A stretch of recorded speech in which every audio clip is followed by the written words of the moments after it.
Prove me wrong. There's not one thing I said that isn't a fact agreed by every observer.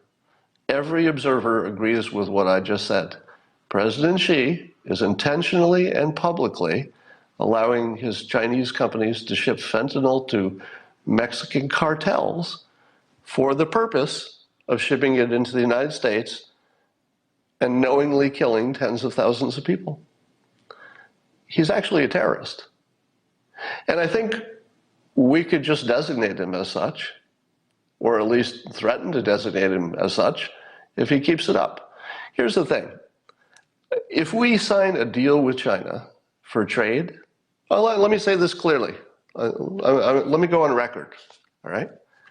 You're not going to like what I'm going to say next, but I'm going to say it anyway. If President Trump, the Trump administration, signs a trade deal with China of any kind prior to the obvious stop of fentanyl, I'm going to change my support to Buttigieg. And I'm going to go full Buttigieg. All right? So he's going to lose me on that. If we sign a trade deal with China before fentanyl completely stops, and it's obvious it's stopped, I'm going to back Buttigieg, assuming the primaries are still on. That's a promise. Because there's no way in the fucking world I'm going to support a president who supports an international terrorist.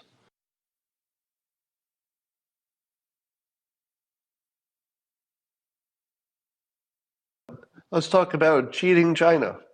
Cheatin China, that's what I'm going to call him now. Fentanyl China wasn't catching on as well as I'd hoped. But have you noticed that China cheats on everything? Recently, they got disqualified in some kind of military world games, some kind of athletic event of people who were in the military. And the entire Chinese team got disqualified for cheating. It doesn't matter how, but they cheated. How would you like to be China? And they care so much, apparently they care so much about winning this activity that they cheated, and it wasn't just some individuals, it looked like it was organized cheating on the China side. Well, that's not so good. That's not a big deal. If it were all by itself, you'd say, it's a irrelevant competition, nobody cares. But we also have in the news today that South Korea decided to remove itself from the designation by the World Trade Organization as a developing nation.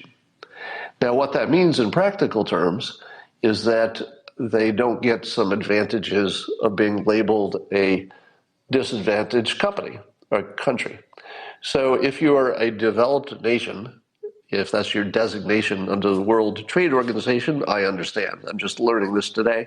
You get some trade benefits that you wouldn't get if you're a more developed country. The idea, of course, is to help the developing countries get a little boost. So South Korea and China have been part of this developing nations thing forever. South Korea just said, well, it was getting a little embarrassing to be, one of the richest countries in the world and also taking these benefits of being a developing nation, so they voluntarily took themselves out. How much do you love South Korea? Have you noticed that South Korea does a lot of good stuff? Like every time you hear a story out of South Korea, it feels like 9 out of 10 stories out of South Korea are something awesome, where you say, wow, that felt like something they did for us, right? Doesn't it feel like South Korea removing itself from that designation? It felt like they did that for us. And what I mean is it puts pressure on, this is the way the story is being told, it puts pressure on China to do the same thing. And that's going to be really expensive for China. I don't know how expensive, but apparently it's a big deal. So China is sort of cheating on the WTO, which we could not have said while South Korea, our ally, was doing the same thing. It would have been hard for us to criticize China while our buddies South Korea are taking advantage of the exact same system. South Korea just pulled themselves out of it voluntarily because they said they said it would be embarrassing to continue using this advantage when they no longer really qualified for it. China, or Cheatin China, still doing it. Cheatin China made a deal with Hong Kong to give them autonomy, and then they tried to cheat on that deal. Cheatin China makes deals with companies from other countries and then tries to steal their IP every time. Cheatin China. Cheatin China tries to send us fentanyl and act like they said they were going to do something about it, but then they don't. Well, Cheatin China is proving itself not worthy for business. I've said this before, but there needs to be, I think there needs to be some kind of global designation for countries that says whether they're business worthy. That's just it. It doesn't matter what their government is or what they're doing to their people. Those are separate questions, important but separate. I think there should be some kind of rating that says a country can be depended on to do what they say they're going to do, or they're just flat out criminals. And if you get involved with them, they're just going to try to steal your stuff. There should be a rating for that, for international, or for countries, not just companies, but countries. And I would say that China has very clearly identified itself as a country that you should not do business with, because you don't want to get in business with somebody who intends to cheat. And that's the difference. It'd be one thing if people had different motivations, but you figure everybody's going into it with the right intentions. But if you know for sure that somebody intends to cheat, why would you do business with them? It makes no sense that we have ongoing plans to do more business with China. So decoupling, I think, is going to happen one way or another.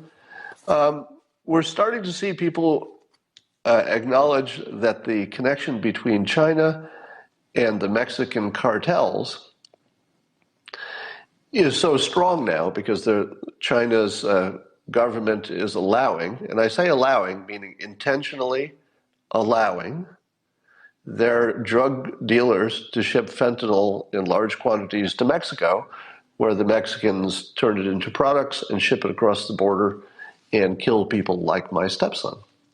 So I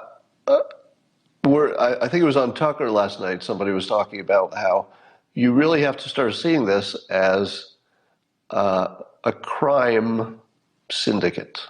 You have to see it as sort of a terrorist crime syndicate, meaning that the Chinese government, and really if they're allowing their companies to do it, you have to put the responsibility on the government, because they can stop it. They obviously choose not to, and they've been asked to and promised they would, and still chose not to. So that's the government. You can't just say there's some bad actors in China. It's the government. So the government of China is partnering with Mexican drug cartels to ship weapons of mass destruction into the United States to kill Americans by the tens of thousands every year. Maybe 50,000 this year. 50,000 dead from Chinese terrorists. And by that I mean the government of China, President Xi, who I think has to be called a terrorist at this point. Let me be the first to say it. President Xi is willingly and intentionally and publicly allowing companies that they could easily stop shipping fentanyl to this country, a weapon of mass destruction, with the intention that the Mexican cartel will weaponize it, ship it across our border, and kill tens of thousands of people. What does that make President Xi? A terrorist. He is a terrorist. There's no way you can soften that. President Xi is an international terrorist. Prove me wrong. There's not one thing I said that isn't a fact agreed by every observer. Every observer agrees with what I just said. President Xi is intentionally and publicly allowing his Chinese companies to ship fentanyl to Mexican cartels for the purpose of shipping it into the United States and knowingly killing tens of thousands of people. He's actually a terrorist. And I think we could just designate him as such, or at least threaten to designate him as such, if he keeps it up. Here's the thing. If we sign a deal with China for trade, well, let me say this clearly. Let me go on record, all right? You're not going to like what I'm going to say next, but I'm going to say it anyway. If President Trump, the Trump administration, signs a trade deal with China of any kind prior to the obvious stop of fentanyl, I'm going to change my support to Buttigieg. And I'm going to go full Buttigieg. All right? So he's going to lose me on that. If we sign a trade deal with China before fentanyl completely stops, and it's obvious it's stopped, I'm going to back Buttigieg, assuming the primaries are still on. That's a promise. All right? Because he's the best. He's the best on the other side. Because there's no way in the fucking world I'm going to support a president who supports an international terrorist. You know, if Obama said, hey, let's throw in with Al-Qaeda. Let's make a trade deal with Al-Qaeda. Would you support Obama if he made a trade deal with Osama bin Laden? Well, of course not. Of course not. If you were a Democrat and you loved Obama and then he made a trade deal with Osama bin Laden, would you say, well, I don't like that, but I'm still on his side? No, you wouldn't. Of course you wouldn't. You'd say, what frickin' craziness is this, that the president just made a trade deal with an international terrorist? How many people did bin Laden kill? What, 3,000 or 4,000? How many people has President Xi killed in this country? A couple 100,000? Not even close. Not even close. Al-Qaeda didn't come close to what China is doing every day, right now, today. China will probably kill more people this week in the United States than Al-Qaeda ever killed. So President Xi is an international terrorist. I support no deal, trade deal with China. And if we sign one without fentanyl, I'm going to switch sides. Let's talk about something else. By the way, I don't think it's going to happen. I don't think we're going to have a trade deal with China because we can't. There's just no way to get there. I don't see any way to get there. For a comprehensive one, we might have some deals on small stuff.